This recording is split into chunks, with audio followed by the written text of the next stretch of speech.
കുട്ടി എന്നെ മറക്കണം. മറന്നേ പറ്റൂ. എനിക്കതിനാവുന്ന കരുതനുണ്ടോ? ഇല്ല, ഒരിക്കലും അങ്ങനെയൊന്നും സംഭവിക്കരുതെന്ന് പ്രാർത്ഥിച്ചവനാ ഞാൻ. പക്ഷേ ഇപ്പൊ മറന്നേ പറ്റൂ എല്ലാം. എന്താ ഉണ്ടായെന്ന് പറയൂ.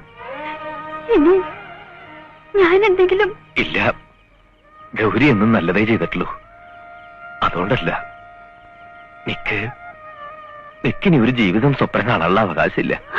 എന്റെ മുഖത്ത് നോക്കി എങ്ങനെ ഇതൊക്കെ പറയാൻ തോന്നണേ? പറയാതിരിക്കാൻ തരയില്ല. മനസ്സുരുകി എന്നെ ശപിച്ചോളൂ. അത്രയ്ക്ക് പാപിയാണ് ഞാൻ. നിക്ക് പോവാൻ സമയായി. കുട്ടി പോയിക്കോളൂ. അമ്മ അന്വേഷിക്കുന്നുണ്ടാവും.